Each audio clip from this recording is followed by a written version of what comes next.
right, we'll start now. Good evening. Thank you all so much for being here. It is an honor to be involved in a collaborative process with more, well, we had anticipated 80 community stakeholders. Over the next 7 weeks, the High Point administration, staff, along with representatives from the 6 municipalities and all 4 of our sending districts, will be working towards one common goal, and that is a safe and successful September reopening of our wonderful school. We have put significant effort into preparing for reopening and for this evening's meeting. We're honored that you're also willing to assist us in our preparations to open for our students in September. This is a community effort that demands the participation and contributions of our stakeholders, our families, our parents, our students. I would like to first take a moment to introduce Dan Yardley, our Director of Information Technology, and he will be reminding everyone of a few procedural steps we will be following during tonight's task force meeting. Mr. Yardley? Hello, everyone.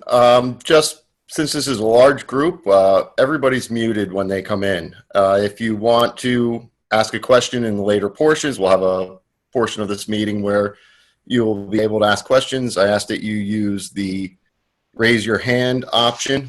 Where you can find that is under participants in the bottom corner, and you will have the option to see 3 dots in the bottom right. You click on that and you'll have the option to raise your hand. If you have any questions, you can send a chat message. It'll go directly to me. It won't go to everybody else, and I can help guide you through any issues you might have. Thank you, Dan. Obviously, we wish that we could be together, perhaps in the auditorium or the gym or even the media center in person. However, our focus tonight is to be positive, and over the next 7 weeks to be positive throughout in our preparation efforts as our students in our community prepare to gain access to their education in as normal a fashion as possible. Our purpose is to be the center of the community as we welcome students back in a loving, safe, and secure environment. Our students have likely experienced tremendous anxiety as they navigate a landscape foreign to us all. But our vision is to restore a sense of normalcy into their lives. We want to be a positive influence and inspire a renewed sense of hope, peace, and joy into their lives. So as we progress tonight and throughout this process, it is our hope to inspire a positivity so as to some degree, limit any anxiety that our students might be feeling now or have felt over the last several months. We want their lives to be, well, maybe not the halcyon lives of our youth, but at least with the same experiences and opportunities that we enjoyed. I will now turn things over to our Director of Curriculum, Mr. Seamus Campbell.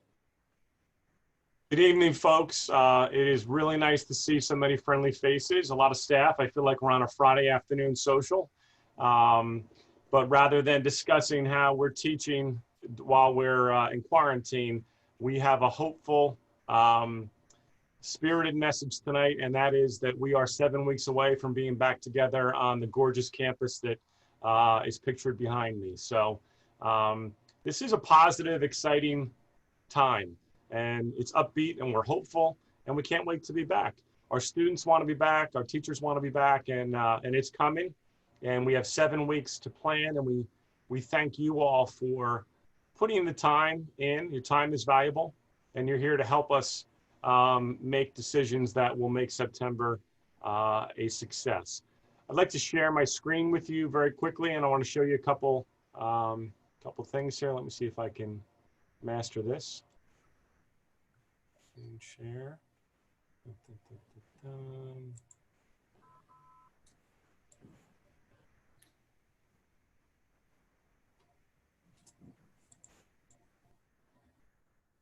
Could anybody confirm that you could see my screen? All right, fantastic. So just a couple things I want to mention. Everyone who's on tonight's meeting, this evening I will be emailing you this very brief document. And I'll also be emailing you a survey asking what role you wish to play over the next, not just the next 7 weeks, but into the fall as we officially reopen. This page right here shows you a little overview of the document that the Department of Ed released on Friday, June 26th. And I think that's an important date because here we are just 10 days later meeting with all our stakeholders. I believe Dr. Ripley sent an invitation out that very day, Friday, June 26th. It's an incredibly comprehensive plan. Talks about learning, leadership, policy, and continuity of learning. How to pick up the pieces and bridge the gap from where students left off to where we're going to meet them in September. And as a friendly gesture, I included a link here to both the 104-page document and the 7-page executive summary. I highly recommend you start with the executive summary. The 104 pages is for advanced only, but no, I'm kidding. It's kind of daunting to read because it covers every possible imaginable scenario that we could encounter. But keep in mind, when you do look at that document, that it really breaks things down into minimum expectations, which basically means things districts must do, and additional recommendations. So it's really loaded. All of the information in there is basically suggestions and mandates, and it identifies which are which. So how our reopening task force is going to work, all of us here this evening are at our first committee at large meeting. We weren't sure if we wanted to pare down all the volunteers, and Dr. Ripley's vision was that every single stakeholder that volunteered should be welcome to be on the task force. So thank you for being here. We are going to meet 3 additional times before we open in September. We also have something called the Pandemic Response Team. That group met last week and we met again this morning. That's administrators, transportation, technology, security, students, etc. But then we have 7 subcommittees. And following tonight's meeting, I'm going to email you a survey and ask if you would like to serve on a subcommittee, and if so, which ones. As a former government teacher, I can attest the fact that the work of the bills gets done in the subcommittee. So this meeting tonight and our at-large meetings are very broad, but we're going to try and iron out and use your expertise and your input to make very specific decisions in those subcommittees. So you'll receive a survey tonight. These are the dates we have for our 3 additional at-large committee meetings. And you'll notice that our board meeting is July 28th. So the plan is to meet tonight, have our subcommittees begin to meet next week, to meet Wednesday the 22nd. And at that time, we will have a version of our plan that we will present for board consideration on the 28th. Now, that initial plan is not going to have every specific detail. In some instances, it will have possible scenarios because things may change and we need to be able to pivot and adjust. Our goal is that by the middle of August, we will have a plan that is concrete and specific that covers every aspect of what September 1 will look at. So this is a picture from the survey that you've received tonight. You don't have to serve on a subcommittee. If you would like to keep your participation just at this large committee at large, that's fine. But if you're interested, we'd love to have you participate on a subcommittee as well. If you do not receive this survey tonight, please email me and I'll forward you a copy. And I always like to point out that our social media footprint, Mr. Fenlon manages many of these websites. Mr. Yardley helps out quite a bit. We've got a great social media footprint and you can follow much of what's happening at High Point right there. But also don't forget that on the opening page of our website, we will continue to update that and keep you abreast of things there. If you don't have those dates and times, again, I'm going to email them to you. That was just a little quick overview of how we're going to operate. Big picture, at large is an opportunity for us to make sure that all different types of stakeholders and from all 6 municipalities are here. In our committees, we're going to look at the real nitty gritty of what our procedures are going to be. So with that, I would like to turn it over to the man that runs the building on a daily basis, Mr. Talamay. Thank you, Mr. Campbell. One, it's pretty awesome to, as Dr. Ruth pointed out, unfortunate to be virtual with our meeting right now and not face-to-face. But as I toggle through 3 screens, trying to see everybody, it's a pretty amazing testament to you as a community, to you as a staff, and obviously to everybody that's part of this community. So thank you for your time and commitment to being part of this reopening. As I look at this screen and as I look at all the reports that Mr. Campbell was just sharing, that 104-page document is pretty daunting. And I found myself going back to something that my dad used to always say, and I shared it over the course of the last couple of months, is that oftentimes I find myself and we find ourselves lost in the forest because we're looking at the whole big picture. And the whole big picture of all that forest is very overwhelming. And I can tell you trying to look at the 104 pages of what reopening could look like is very overwhelming. But the idea and the concept hopefully is that over the course of the next 7 to 8 weeks, we can dwindle down and work on looking at the trees that are in front of us and work on those together in our subcommittees where we all think that we have strengths and where we can be part of that. And we work through the challenges. And there's going to be a lot of challenges that are along the way. What's the schedule going to look like? What does transportation look like? What does instructional period look like? What does the internet access points look like? All those things that are a lot of details in between. But we have gotten through so far, well, with the help of our community, our parents, our staff, and our students over the course of the last 4 months. And I'm very proud of what we've been able to accomplish as a unified body over the course of that same time period. And I fully believe that even though there's a lot of anxiousness, and I'm speaking for myself here, maybe not for all of you, a lot of anxiousness and anxiety as this all unfolds, I can say that we're going to get through this together and going to have a positive result in the end for our reopening plan. That would be best for our students here at High Point.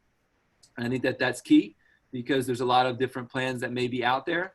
But what do our students, what do our community members, what do our staff members need for their reopening?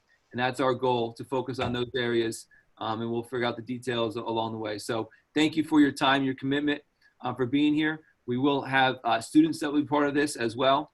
Mrs. LeDuc and many other administrators over the course of the last 4 months, we meet with a group called our Student Leadership Advisory Team, and that represents student council, executive officers, and also class presidents.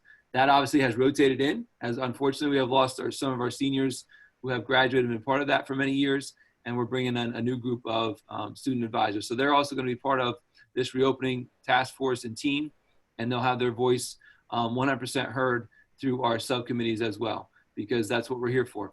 We're here for them and designing what we think is going to be a best plan for them as we open up in September. So thank you for your time. I'm going to hand off the baton, as they say, to our 2 academic supervisors, Mr. Brian Drellick, STEM supervisor, and then also Mr. Diodino, the humanities supervisor. Brian Aldo. All right, John, thank you. Before we start off again, thanks to everybody for attending tonight. I wanted to really, publicly acknowledge our faculty and staff for the work they did over the last 3.5 months of the school year. If you think about it, I found myself thinking about this so much in recent weeks, especially as we wrapped up. Everything we all knew about education for our whole lives. We were all students at one point. I like to think we all remain students, but for the full-time teaching staff, everything that they have known about their careers, was abruptly upended on Friday, March 13th, and was totally reinvented on Monday, March 16th. And the work that I see so many of you on the screen here, the work that you guys did in cooperation with our wonderful student body to wrap up this school year, remains amazing to me to see what you guys did. So it's important for us to publicly acknowledge all of you.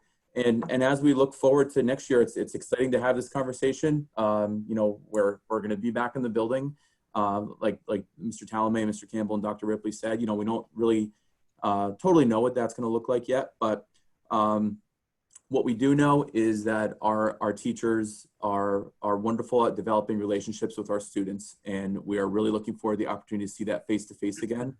And we also know that remote learning affected every student in a different way. Some people had, we learned that there are experiences remotely that are rewarding and beneficial and can make a positive impact. And we also realize that there are certain things remotely that are very, very difficult to handle and to process from both a student standpoint and a staff standpoint. So we look forward to working with all of you over the next several weeks and hearing your feedback as to, how the experience affected you and what we can do as we look forward to 2021 to see how we could best capitalize on our time together that is awaiting us. So again, thanks everybody for attending tonight. We do look forward to your feedback. And Mr. Diodino, a couple words from you. Yeah, so just to kind of reiterate a few points.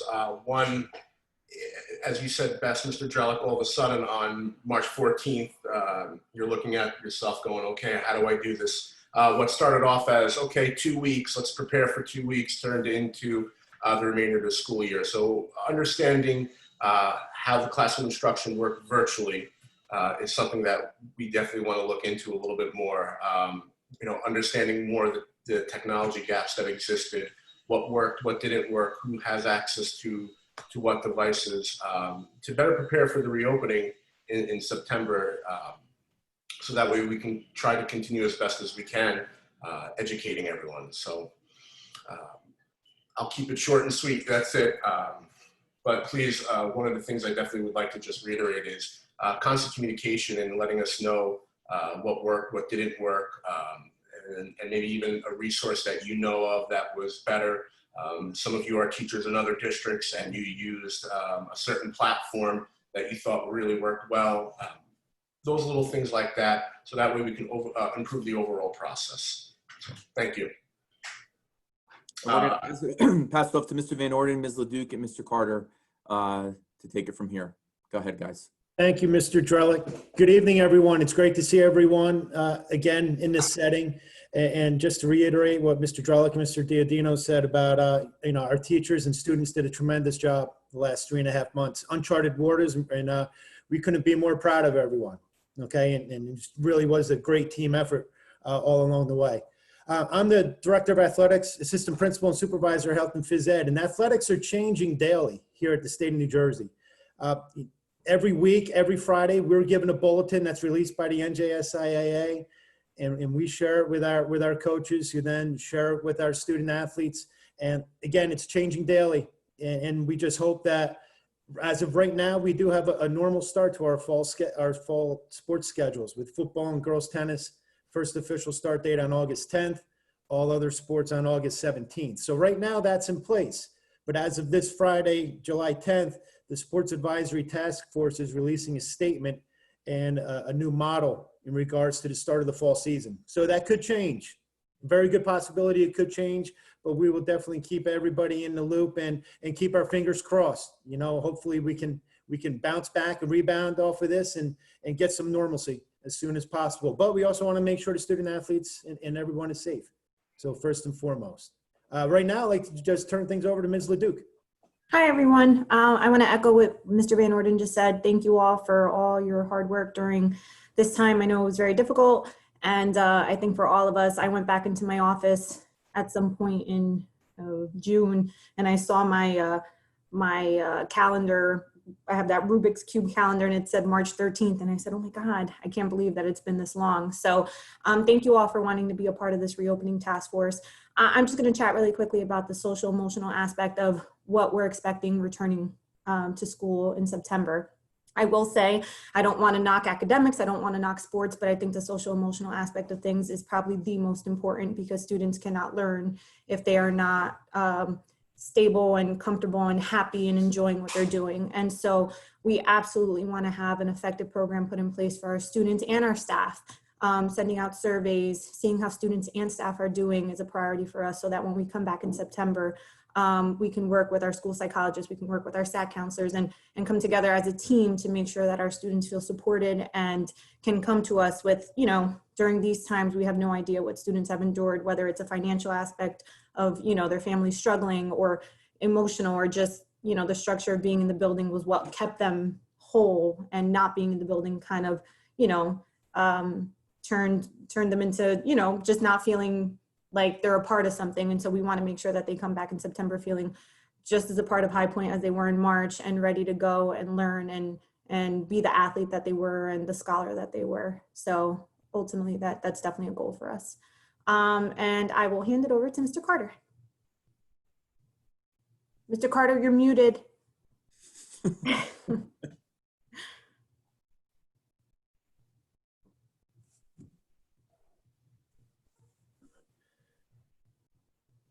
Oh, there we go. I didn't think I could unmute myself.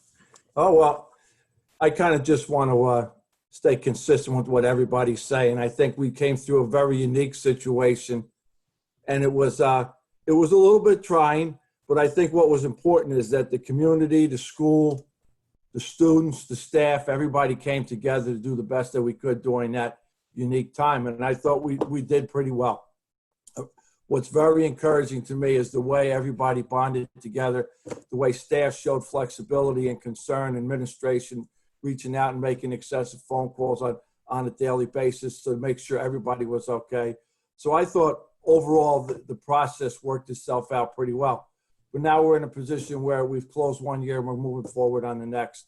And I think what's important is that we have 60 plus community members and staff and administrators here that's going to be able to give the group a good idea of what we need to move forward so that we can meet the needs of all students. I'm the supervisor of pupil personnel services, and I deal a lot with the special ed kids. And they do have a lot of needs and a lot of medically fragile students that we weren't able to give everything that we normally give in a school. And we're looking forward to getting them back in the school so that we can provide them those services. So I'm looking forward to the opportunity. I think with such a big group, we should be able to get a good grasp on all the concerns and all the needs of everybody and be in a positive spot when September rolls around for us to get started. That's it. Who am I handing off to? Thank you, Mr. Carter. Appreciate that. And one thing that we talk about all the time is teamwork, right? And you've heard, you see many staff members' faces on here. Hopefully you can recognize them.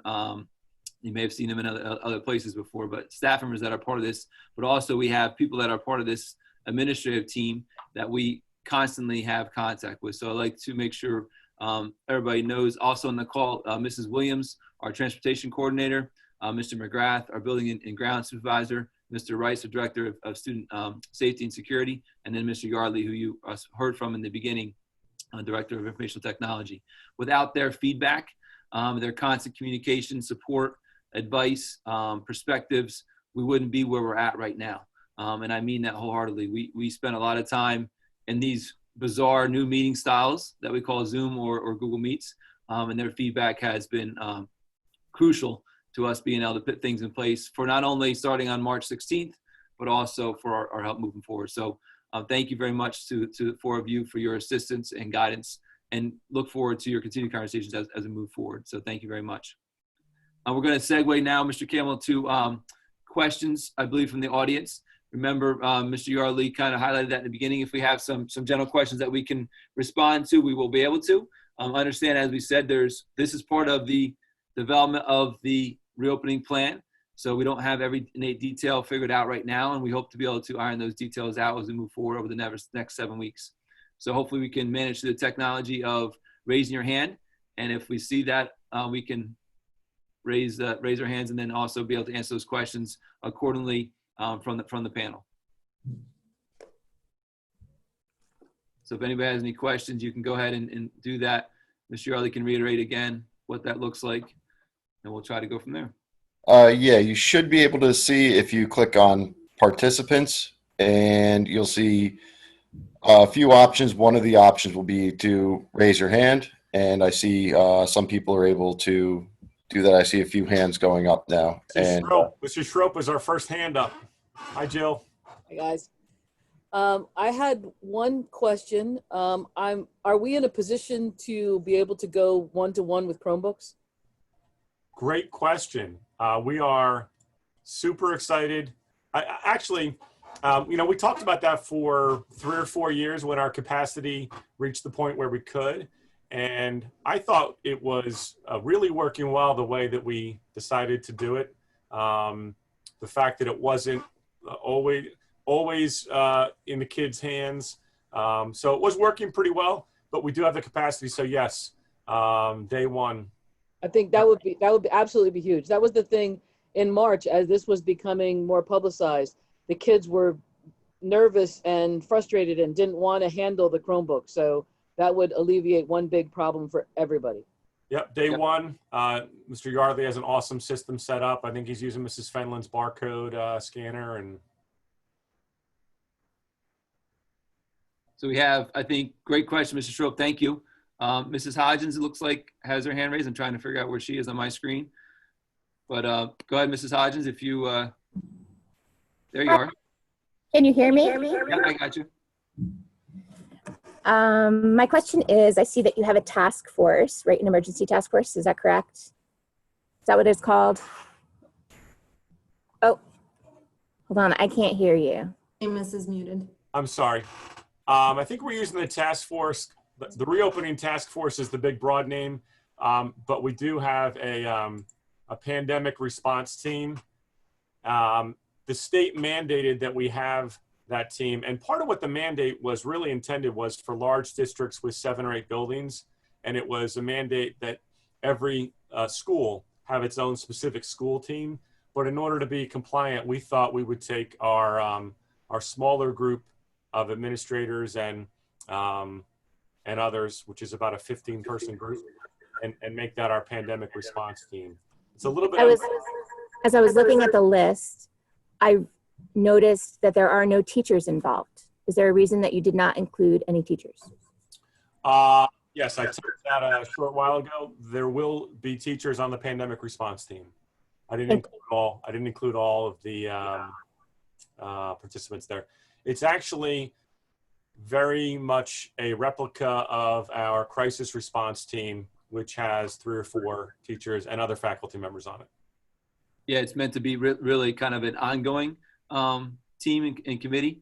And like Seamus said, it's a lot of districts because there's maybe 7 or 8 school buildings. It's a little bit more unique. For us, it was more look like it's a parallel team as we not only go to get into reopening and including the voice of students and staff and everybody else, but then what does it look like after that as we go to November, where that goes coming from as well. It would seem if you were going to have a representation of the entire district, we as teachers should obviously have some representation in your group. Yep, agreed. Good Okay, point. that's all. I have a question in the chat too about, I'll read it. It's about marching band summer program, be able to start on July 15th, currently scheduled from 6 to 8. I believe that's the summer marching camp that we're talking about. I know Mr. Duke oversees that. The marching band and the open access to the campus is going to follow the same guidelines. I think it's Mrs. Carnes that asked that question, as athletics. So when athletics is open up to be able to utilize the campus, then we'll be able to utilize the same process and same procedures actually in terms of safety and health procedures for other activities as well. So I hope that answers that question for marching band.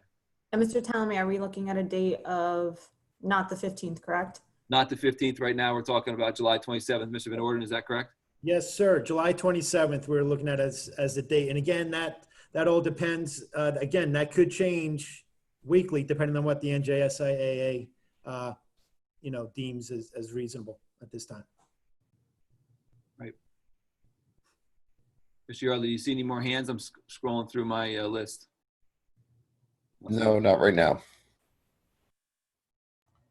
Mr. Fuhrer raised his hand. Yep, I have Mr. Fuhrer. Are you unmuted? Can you guys hear me? Yes. Yep, Brian. So I was talking to a bunch of people this past weekend and throughout this whole pandemic, and I think High Point fared pretty well, with the whole change of, schedule. And I think the way that we handled it, where we got to know about a week early, was great. Instead of just knowing about it on the Friday before we left. But of course, we could always do better. But I just wanted to thank you guys for starting that off well for us. But so what? I guess this is to Mr. Campbell. My question is, what will these studies that we're going to break off into look like? Will it be if if we're in school, then, you know, and the kids can only go half the population can be there? Or is it going to be, if we are a pandemic, you know, what could we do better? Is that the kind of breakups, or do you have a plan for that? That's what that's up. Thanks, Brian. For right now, all of our subcommittees are going to meet virtually, and they're going to start meeting next week.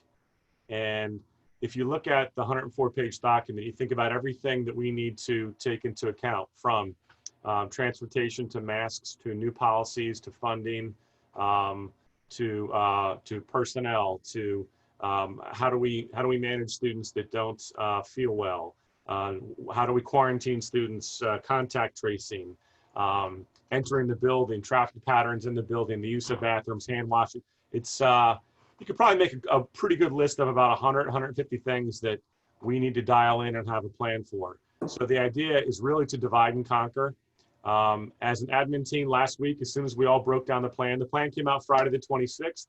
We all read it over the weekend, and then we met last week and we started going through about a 65-point spreadsheet of every little thing. And then most districts are doing kind of like a subcommittee, but really the key, Brian, is that we can't have 25 people spending a lot of time on where we're going to purchase the masks.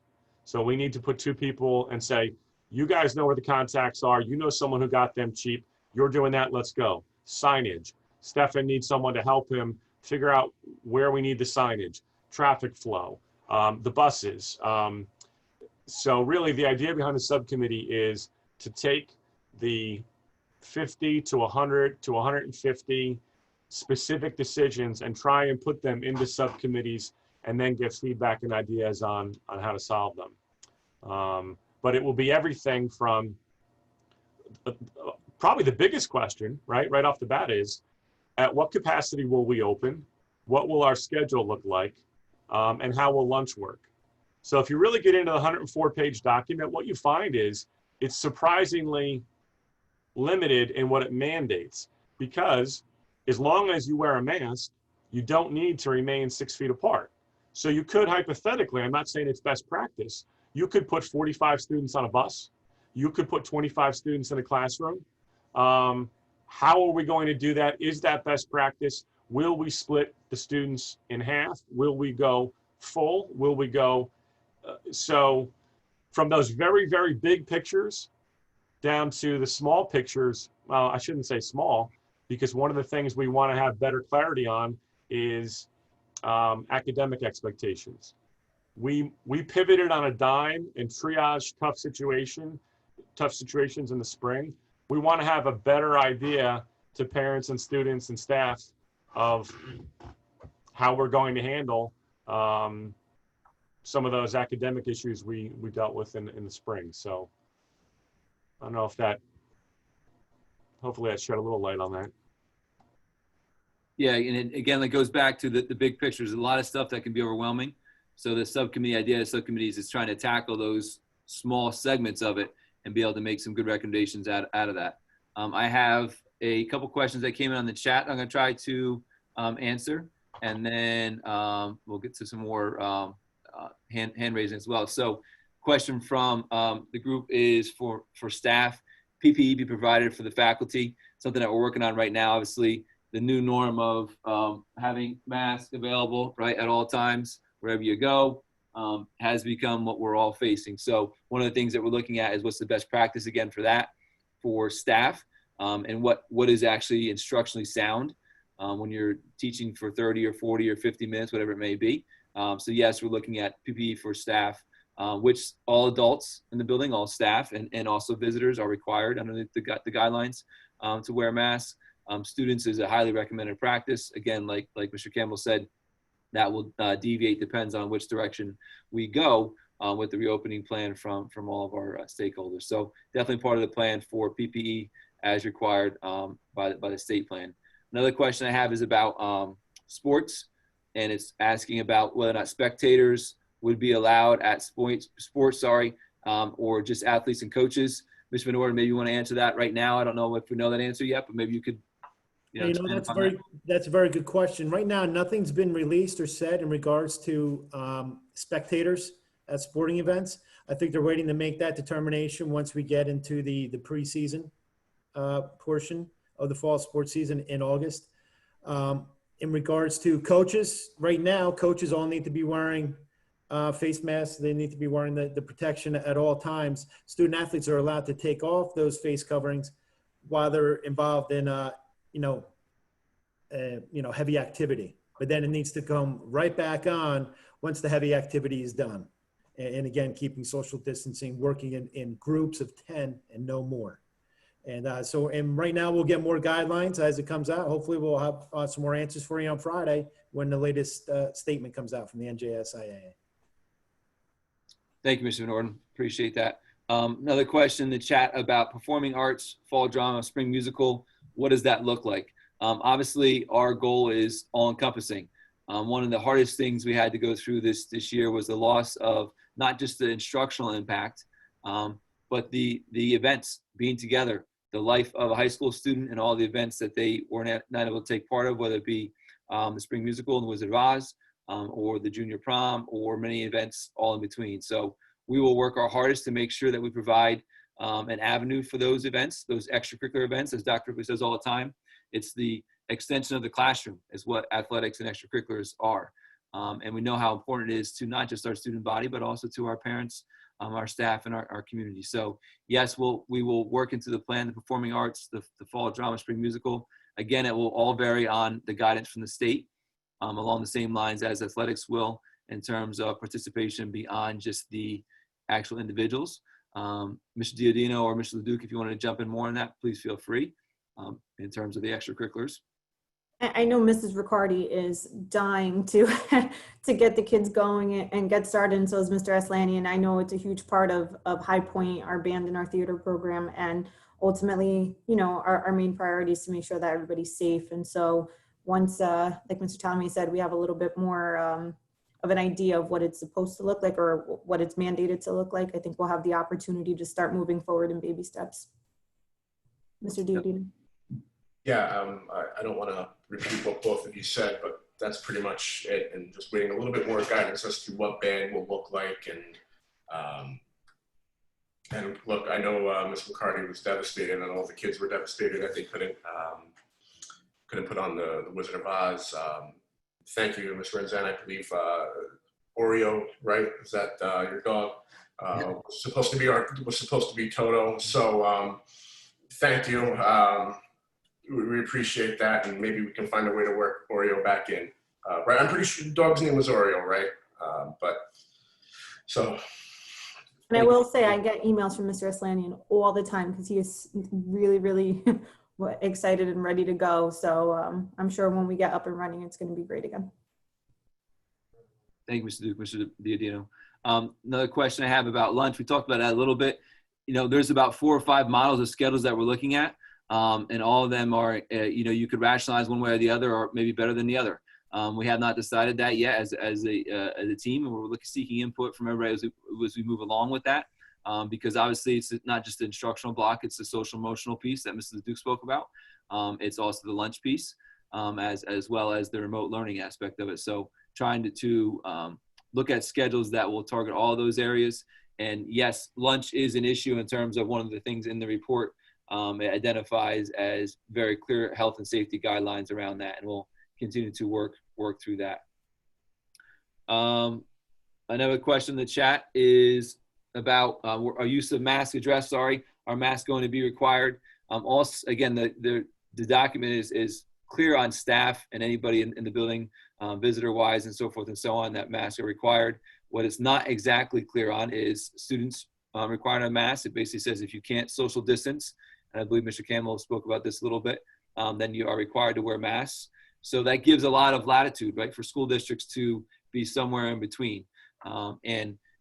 If we require masks, which, something again we'll talk about as this committee kind of unfolds with the subcommittees, what is that best? Is that best for the instructional environment and the campus overall, for that? It has become part of our norms, but it's also very difficult to think about a full day for students and also for staff to be utilizing that. Another question I think asked about face coverings and face shields. I don't know if somebody was talking about that before that question came up. it really talks about face coverings. And again, not necessarily specific to an N95 type mask, but more specific to face coverings where face shields could be utilized and may be a more viable solution if it's deemed appropriate in the guidelines for staff. Mr. Talame, one of the things we looked a lot at last week was, room dimensions. Mrs. Schroep, we were in your room, which is probably a little bit of a bigger room than average, 30 by 30. And somewhere between 9 and 12 was the number of desks that we felt we could fit in a room and maintain 6 feet social distancing. And the reason I think that's important is I anticipate, and I think most of us would agree, that we want to be able to put our students and our staff in a position for a good chunk of time during the day where they won't need to wear a mask. At least that's a possibility or a hope, right? Is that if we have 9 students in a room and it's large enough, those kids can get a break. Because I anticipate it being very challenging for all of us if it's every single period all day, wearing the mask. So Mr. McGrath has been doing, along with Mr. Carter, doing room utilization, how many desks, how many square footage, how many rooms. One thing we certainly may do, we may ask our teachers to relocate. We may have a scenario where you have 11 kids in a very small class in a large room, and you're going to have to switch if it allows another class that same period to be able to be socially distant. So we're hopeful. We're hopeful that they can. We know how tough it will be for staff and students to wear a mask all day, and we're trying to be safe and responsible, but perhaps find opportunities where they can't. And the biggest challenge is that's why lunch is the biggest challenge. So you have to be 6 feet apart when you eat because you can't wear a mask. So we've had measuring tape out and trying to figure out what it will look like. Yeah, and a lot of variables, like I said, and that's why the state guidelines, which is a monstrous report, are very broad, and it does give discretion. At this point on July 6th, there is some discretion that may narrow down as time goes on, and we want to do what's best for our students regarding PPE and all those things that are important to have some type of reopening for them, even if it's a blended hybrid schedule overall. One of the questions, Dr. Ripley, maybe you want to coordinate this one, ask actually 2 questions. I'm just scrolling through the chat about the coordination with sending districts and trying to work out a schedule that will work for families with sending districts. So that's a question that came up, Dr. Ripley, and a couple times in the chat here. Very good question. All of our sending district superintendents were invited to participate this evening. 3 of them are on the meeting currently. We have spoken preliminarily about coordinating. I reached out to them and they reached out to me. I even spoke with them regarding the possibility, should we proceed with a split schedule in doing our best to possibly coordinate so as to ease the burden on our families. It's preliminary because we haven't determined whether we're going to split the schedule, but if we do, we will do our best to coordinate with the sending districts so that it, like I said, eases the burden. But as I said, 3 of the 4 sending districts are on this meeting, and we've been in communication, and I have no doubt that they are as willing as we are to work together for the best for our community. Thank you, Dr. Ripley. Another question we have, Mr. Campbell, is about shared supplies, equipment, labs, shops, art classes. That's something that we've talked about immensely probably as a team. And I don't know if Mr. McGrath or one of the supervisors, you want to hop in and talk about that process, because again, that's a lot of details, but maybe you can address that a little bit. There's a lot of possibilities. If we don't run at full capacity, one of the conversations we had at length was, would you, this is a hypothetical, we do not have our plan yet, but let's say you ran at 50% capacity. Would you want to split classes, 9th and 10th graders on one day, juniors and seniors on the other, so that the classes that are present have a sense of continuity. For example, a great deal of our classes are mostly 9th or mostly 10th. If that were the case, in almost every classroom, they would be required to have a mask on the entire time and wouldn't be socially distanced, and they'd be crowded during those classes. Another alternative would be more of an alphabetized or a random split, in which case a class with 28 students would likely have 12 to 16, and they would be less congested in the classroom, but you'd certainly have less continuity when it comes to the classes that you're instructing. So how many students we want to put in a room on what days is one of the dominant things we're looking at. And with that comes health and phys ed equipment, supplies in general, particularly in fine art and in science labs. And how do we do that?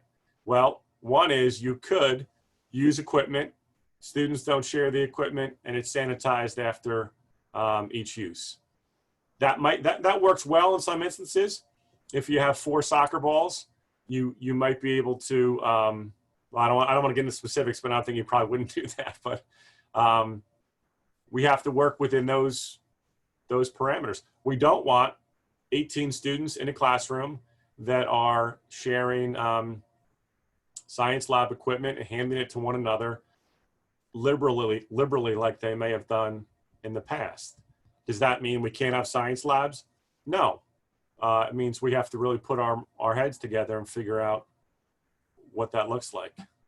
And Mr. Campbell, if I could hop in there too, that question's being asked by people in every community across the country, because those are common concerns: science lab, tech lab, art supplies. So there's a lot of I know there's a number of webinars and virtual meeting in the coming days from the professional associations from those respective groups about best practices and safety. And again, as we've moved through the course of the summer and certain decisions are made in regard to the schedule and number of students in the building, some of those more finite classroom things could be put into place once we have a better sense of how many students are in the room. And then, the opportunity would be there for the teachers to look at, the trade-offs of, certain labs, and thinking of science, certain labs can run with less supplies, whereas other labs, there's glassware all over the place. Maybe those may have to be put on pause for 1 year, but those are certainly things that we're looking into.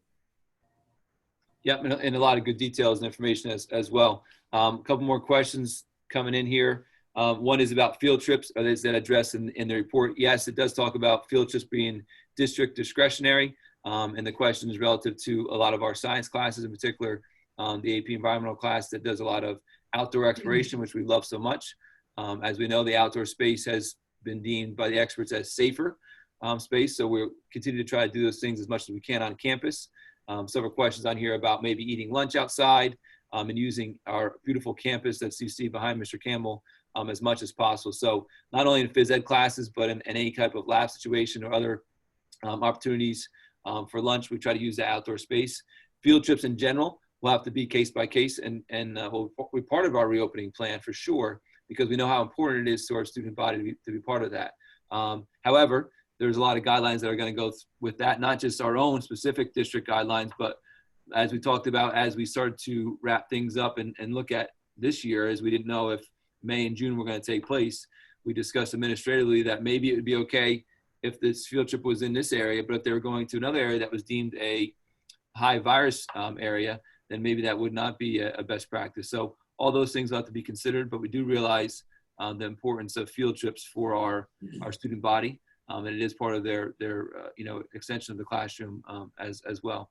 Another good question came in about looking at other states, and as they reopen, just like states closed earlier in May before New Jersey did, some good practices to glean there. And there'll be definitely some good practices to glean as schools will open in August and, around the country that are on different educational timelines than we are. So I think as a committee and as subcommittees, we definitely can glean some of that as well. Mr. Campbell, there's a question here about, I think that's addressed in our survey that we're going to send out about families that are not comfortable sending their students or children back. Would they be allowed to be remote? I do know we have some questions, I think, Mr. Campbell, in our parent survey that's going to go out about that. Yeah, in addition to the survey that we're sending out to you about which task force, if any, you'd like to be on, we're also sending out a survey to students, to staff, and to parents. And the parent survey, one very practical question is, how do you plan to transport your student? Are you going to take the bus or have them take the bus? Will they be driven? Are you not sure? And several questions on how comfortable are you? What's your level of anxiety? What, if you are uncomfortable, what is it that you're uncomfortable about? And also on the positive, what are you most excited about? And an opportunity to write in specifically. I didn't want on the survey, I'm inclined to stay away from will you or won't you send your student.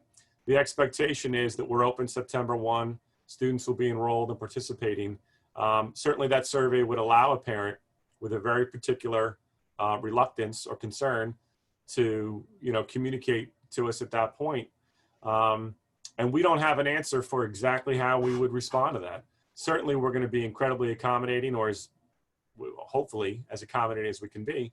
But right now our expectation is that that we be open and that our students be present, and then we will respond as individual circumstances get presented. Yep. Thank you, Mr. Campbell.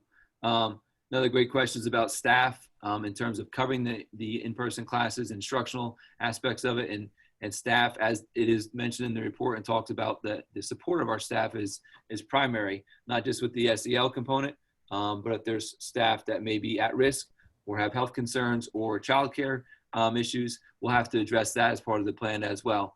So it's a great question that came from the group. That's absolutely part of the reopening plan, to make sure that we have the ability to cover the classes is one part of the question, but to make sure we're most importantly supporting our staff and what they need 100%. So thank you for that question. Yeah, our purpose, real quick, Mr. Chairman, I'm sorry. Yeah, sure.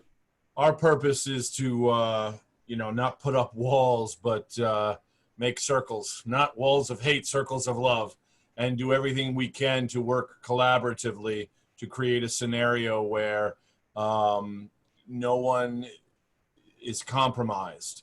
And I know that that's a tall order, but that's why we're having meetings like this, to discuss circumstances and situations. We may not always agree. Committees never agree.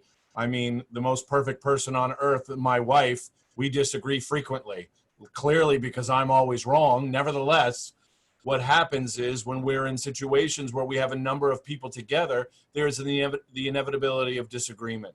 But when we come together to be positive, to try to create scenarios where we work together collaboratively to ease each other's burdens and to create an environment for the well-being of our students and our staff and our community, we believe that these are less impactful.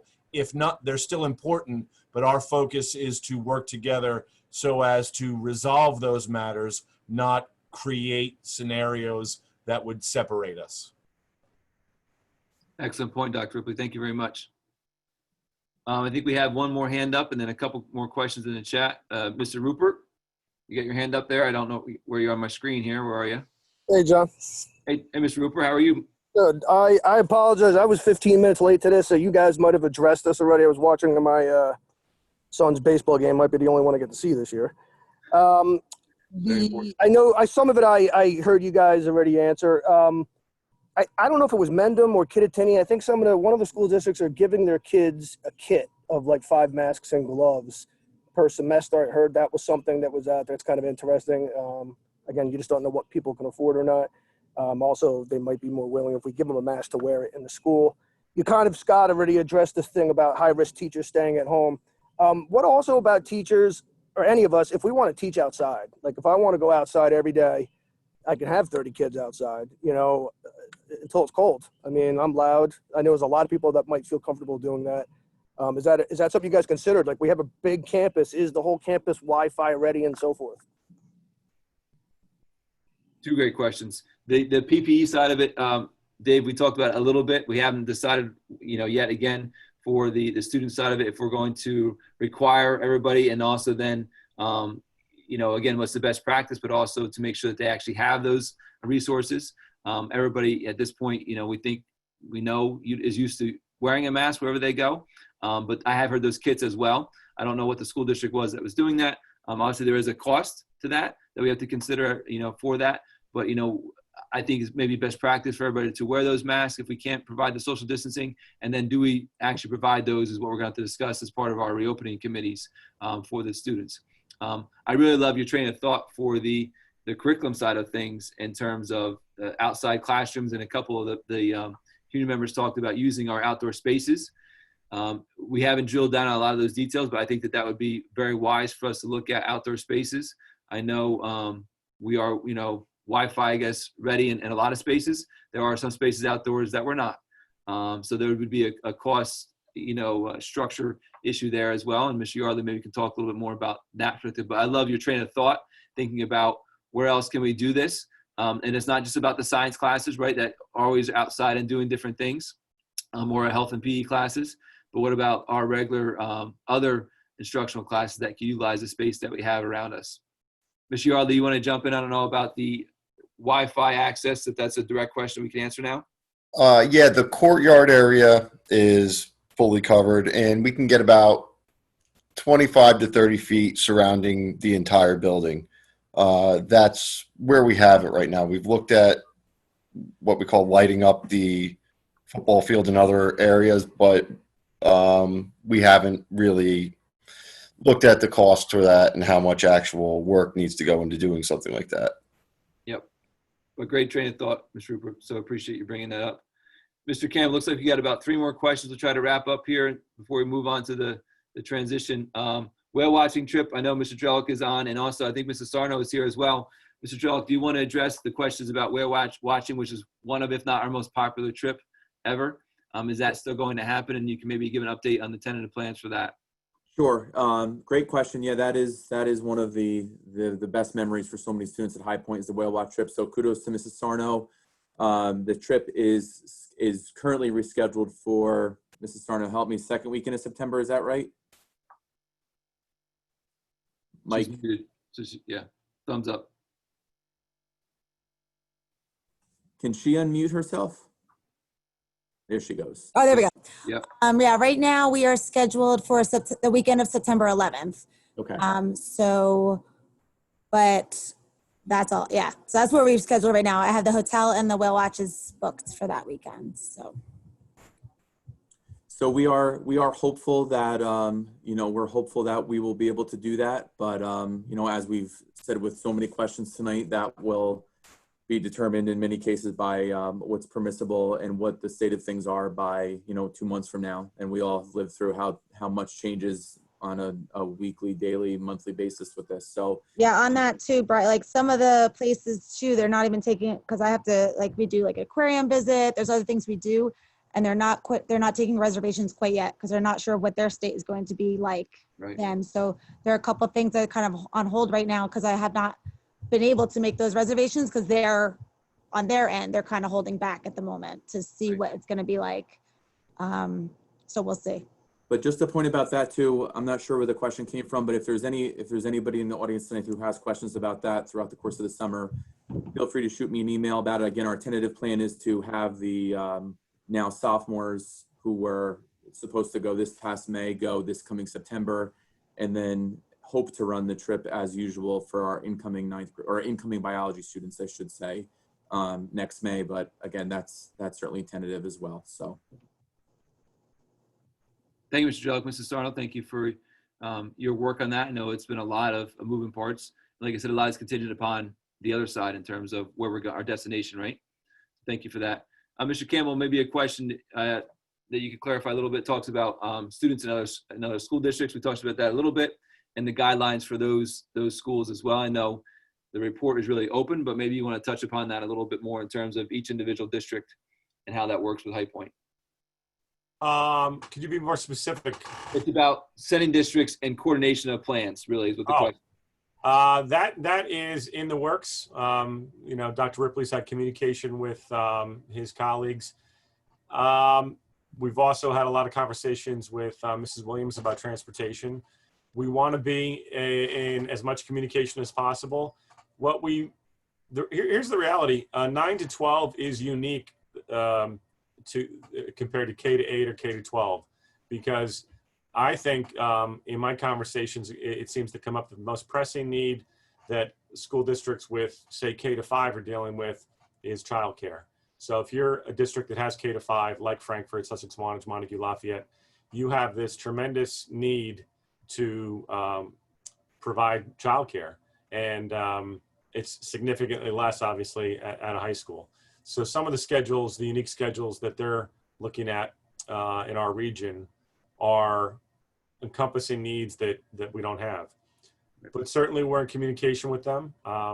For example, something as simple as if we were to go half capacity and we split alphabetically, and you had students living in a common home with a different last name, or your cutoff point was L and theirs was M, we want the families to have say as far as what day their student were to go, et cetera, et cetera. And I think one of the things when you talk about other sending districts, I think one of the key things that all of you have already done but will bring to the subcommittees is your contacts at other districts. So all of you have friends in education or parents or relatives that are doing things at other schools, and it's great to be in meetings when you hear about what are they doing in Pennsylvania? What's your nephew doing in Orange County? And from those ideas, pick what we think is best and create our plan. Thank you, Mr. Campbell. A couple more questions I think we have here before we wrap up this section. Temperature checks, are we going to be requiring temperature checks at arrival or self-reporting? Very interesting. If anybody has seen Great Adventure opened up recently over the 4th of July weekend, and did anybody see that they're using this virtual, basically, kiosk scanner? Everybody's coming in mass at a scheduled time, basically by appointment, that you're coming to the amusement park, and they show the screen of people entering and all these different temperatures popping up. I don't know what it's going to look like for us in terms of the temperature checks, but that's absolutely part of the reopening plan that's in the state document as well, in terms of there is discretion there for the school districts. But again, what's best practice and what's feasible and practical, for districts on the end. Some districts may decide to, require the parents to report that information ahead of time and communicate that ahead of time. Some districts will be doing using technology and different factors for those temperature screens and tests along the way. But the self-reporting is a viable option that's out there. I know it's one of the questions that one of the parents have. So we'll look at that again through our subcommittees as well. I think the last question that I see here, before I want to give a couple of minutes for the people on the phone to ask a question if they have to, is about air quality. Mrs. Hodgins talks about that too, and that's a very crucial component of the state report. It talks about HVAC systems and air quality. Again, going back to what Mr. Rupert said about utilizing the outside space. So the most amount of ventilation that we can get into the building is better, just like it has been so far with outside space versus inside space. So that is absolutely part of the discussion points, Mrs. Hodgins, and HVAC, air quality overall, but also intake of fresh air. And I don't want to get into Mr. McGrath's area of expertise here with all that, those components, but that's part of the plan for sure, and will be part of the discussions moving forward. Mr. Yardley, could we give the people on the phone a quick chance if we could unmute them? I think there's about 5 that are phoned in. I just want to give them a chance to have any questions if they have any questions. So if anybody's on the phone right now and you want to ask a question, there's no way for you to really raise your hand via the phone or chat. But it will be a little bit confusing maybe, but if we can give those individuals a chance to ask a question, I wanted to do that.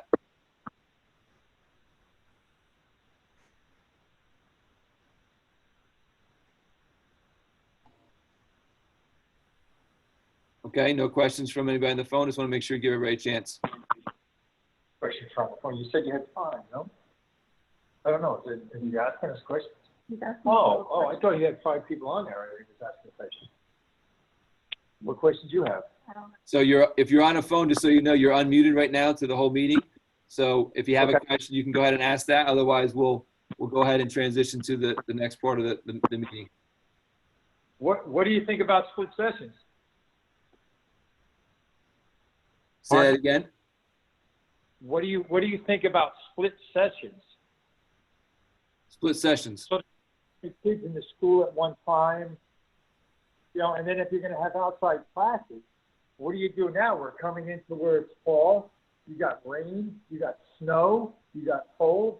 I don't understand how that would work. I mean, you have good points, but when it comes to that, outside classes, it seems like it's the wrong part of the year that we're going to do that. Because you'd be outside in the winter if you're going to go outside. What do you do if it rains? Yeah, that would be weather permitted, obviously. And sometimes when the weather's warm in the spring, it's a great experience for the students and the teacher to get outside and have a lesson on the grass. But obviously, you bring up a good point. It's weather permitted. So from a capacity standpoint, we can't, to your point, we cannot bank on outside. I heard a great suggestion of using the bleachers in the football field for lunch. Excellent idea. A lot of students could sit there 6 feet apart, but that can't be part of your contingency plan because it's only available when the weather's good. So, but it might provide a relief. So part of what we're trying to do is make sure that whenever possible, we can give students the chance to learn in an environment where maybe they can stretch out, maybe exercise greater social distancing for safety, and remove their mask and get a little bit of a breather that way. Right. Great point. Split sessions is on the table. That is certainly logistically probably very difficult, but that's, we have no scheduling options just about that we've ruled out completely. So, can I make one other quick point? If you did split sessions, you probably wouldn't need to worry about lunch and where all these students are going to have lunch. You know what I mean? I know they need social and everything, but for health reasons, because what this crazy world is like now, with split sessions, you won't need to worry about lunch then. No? That's a great point. It's a great point. Probably if we did look at lunch split sessions, the time of day for staff, transportation, probably transportation would be our greatest challenge. But it is on the table, and it is something that we're looking at. Oh, okay. No, I just figured I'd throw that out there, Half days. You're again the guideline from the governor came out 10 days ago. So we're just starting to hear what they're doing in Warren Hills, what's Roxbury doing, what's Newton doing, and most districts are where we're at. And you're hearing this district might do that, and we're looking about how it would work here. That's kind of an exciting part to see figure out the puzzle of what our schedule will be that'll work the best. What about school scheduling for classes? I mean, like how you got your block schedule, is that still going to be there, or is it going to be, I'm just curious. Yeah, also subject to change. So very possible that if we were on a schedule where not every student came every day, we might go to a schedule where all 8 periods meet every day. We could go to a scenario where we maintained our exact existing schedule and you rotated the cohort of students who came in, cohort A for 4 days, cohort B for 4 days. I hope you guys are excited because you all have great questions, and those are the fun and challenging specifics that we have 7 weeks to, really 4 to 5 weeks. I would say 5 weeks brings us to the middle of August, and we want to have those nuts and bolts critical questions answered in 5 weeks. And that's not a lot of time. Right. No, and some excellent points for sure. And I just want to reiterate the outdoor space. It would be a contingency plan, not the primary plan. I look at, as I see Mr. Hensel, Mr. Danetta, two are phys ed teachers that I see right now on this screen.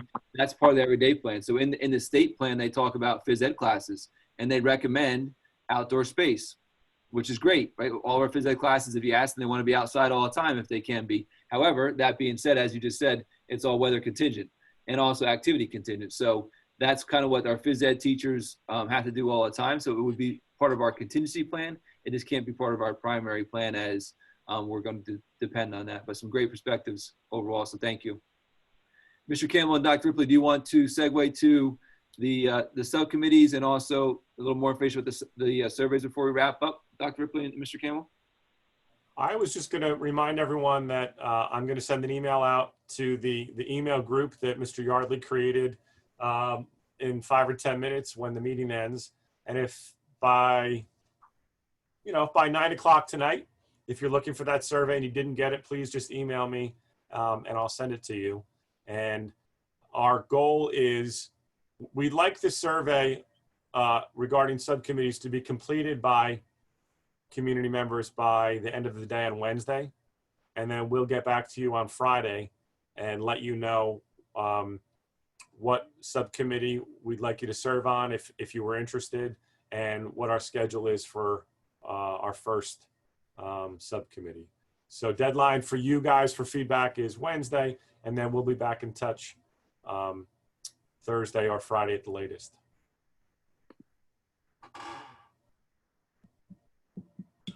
And I just want to conclude by saying that this is not the ideal forum to have a meeting, but I think that I'm hopeful that all of you found this at least to be marginally effective and conducive to, an open forum where questions could be asked and answered, and you could be informed of where we're headed.